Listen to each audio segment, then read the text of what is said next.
My dear students, आज कक्षा 12 physics chapter first और इस चैप्टर का नाम है electric charge and electric field. जैसा कि आपको स्क्रीन पर दिखाई दे रहा होगा,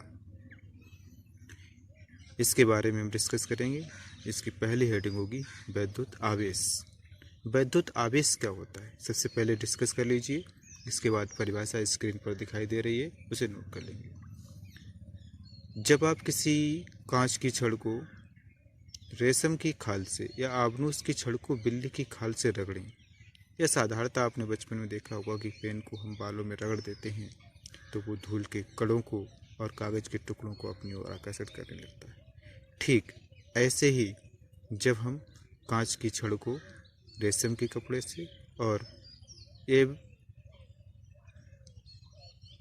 रगड़ देते हैं तो घर्षण के कारण छड़ में एक विशेष गुण उत्पन्न होता है, जिसके कारण वह छड़ कागज के टुकड़ों और छोटे छोटे धूल कणों को आकर्षित करने लगती है। यही गुण छड़ पर वैद्युत आवेश कहलाता है। अतः हम कह सकते हैं कि वैद्युत आवेश किसी पदार्थ का वह गुण है जिसके कारण उस पदार्थ में अन्य छोटी छोटी वस्तुओं को आकर्षित करने का गुण आ जाता है। इन छोटी छोटी वस्तुओं में शामिल हो सकते हैं धूल के कण, कागज के टुकड़े इत्यादि। अब आगे बढ़ते हैं। अगला टॉपिक आता है हमारा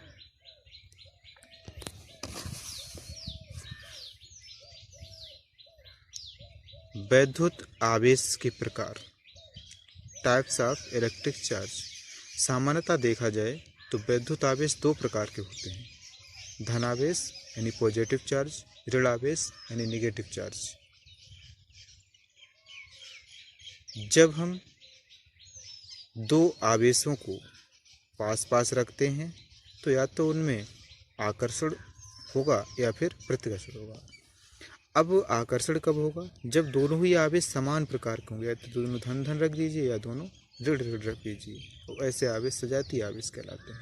अतः सजातीय आवेश यानी समान प्रकार के आवेश एक दूसरे को प्रतिकर्षित करते हैं, जबकि विपरीत प्रकार के आवेश यानी एक धन हो एक ऋण हो,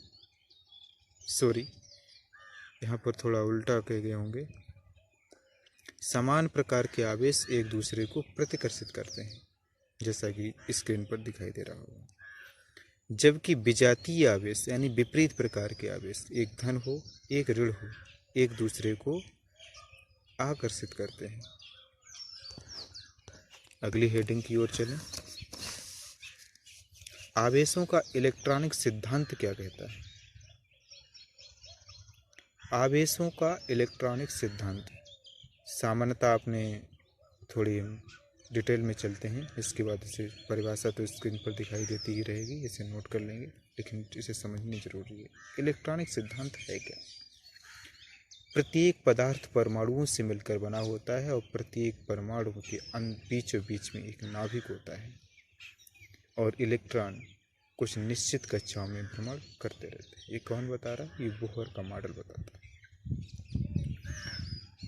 जब किसी परमाणु की किसी भी कक्षा से कोई इलेक्ट्रॉन बाहर निकल जाता है, यानी कि वस्तु पर इलेक्ट्रॉनों की कमी हो जाती है, तो वस्तु पर धनावेश आ जाता है। यदि कोई इलेक्ट्रॉन बाहर से प्रवेश कर जाए या कहीं अन्य वस्तु से इलेक्ट्रॉन आ जाए तो वस्तु पर इलेक्ट्रॉनों की अधिकता हो जाती है।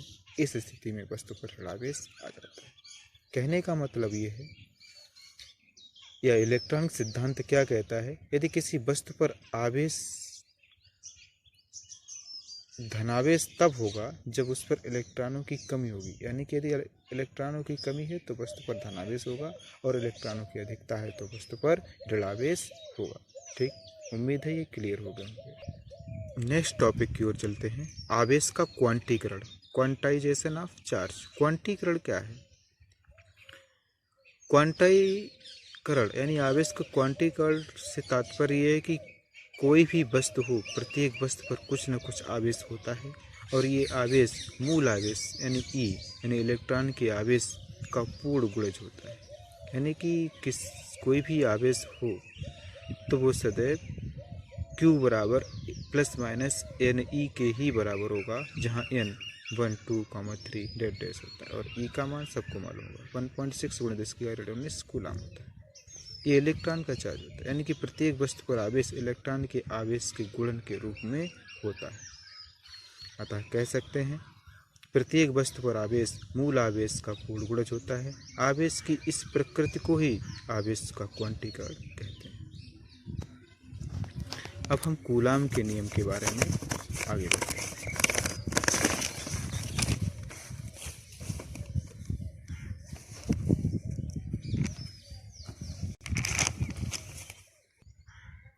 कूलाम का नियम।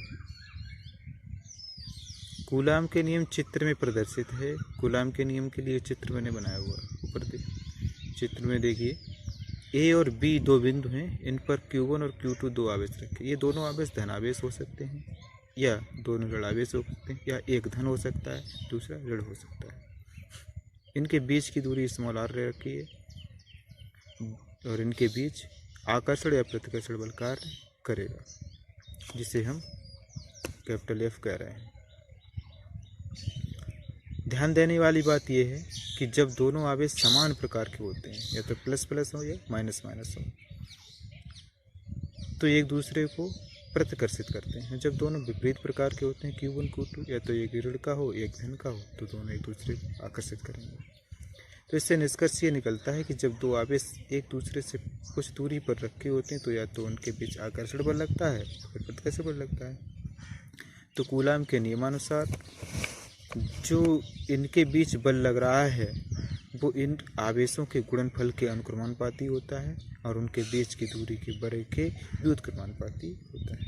अर्थात कह सकते हैं कि इन्हीं दो स्थिर बिंदु आवेशों के बीच लगने वाला आकर्षण अथवा प्रतिकर्षण बल आवेशों के गुणनफल के अनुक्रमानुपाती तथा उनके बीच की दूरी के वर्ग के व्युत्क्रमानुपाती होता है।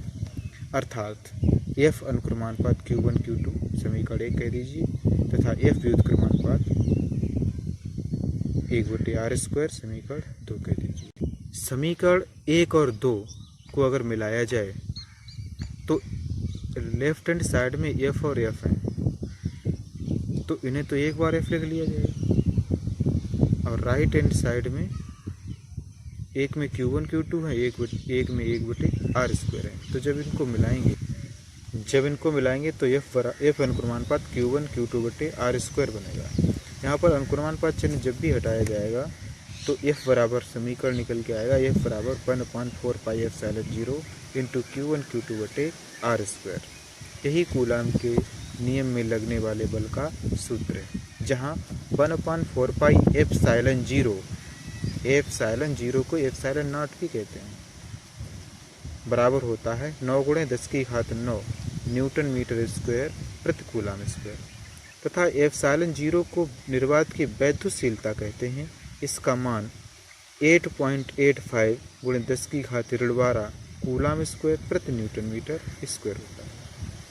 यदि आवेशों के बीच परावैद्युत माध्यम रख दिया जाए, परावैद्युत माध्यम कुचालक माध्यम होता है, अगर ऐसा कुचालक माध्यम रख दिया जाए तो जिसका परावैद्युतांक K हो, तो यहाँ पर एप्सिलॉन 0 के पास में K का गुणा कर देते हैं तो F बराबर हो जाएगा 1/4πε0 K into Q1 Q2/r²। Note में कुछ खास इम्पोर्टेंट है, इसमें देखें। यहाँ पर एप्सिलॉन 0 K बराबर एप्सिलॉन मान सकते हैं, जो परावैद्युत पदार्थ की वैद्युतशीलता है। अगर यहाँ से हम K का मान निकालें तो एप्सिलॉन 0 होगा, जिसे K परावैद्युतांक कहा जा सकता है। नेक्स्ट देखें एप्सिलॉन 0 का विमीय सूत्र। एप्सिलॉन 0 इसी सूत्र से निकालेंगे और ये निकल के आएगा एप्सिलॉन 0 बराबर 1/4π into Q1 Q2/r² into r²। तो यहाँ Q का मान 80 होता है, क्यू बराबर आई टी होता है, आई का मान एम्पियर, एम्पियर का मतलब ए, और समय टी हो जाएगा ए टी, और आर दूरी होती है एल स्क्वायर हो जाएगा। बल कभी निश्चित एम एल टी माइनस 2 होता है। जिसे मिलाएंगे तो एम की घात 1 है, ऊपर जाएगा ऋण 1 हो जाएगा, और एल -3 टी की घात 4 A4 हो जाएगा।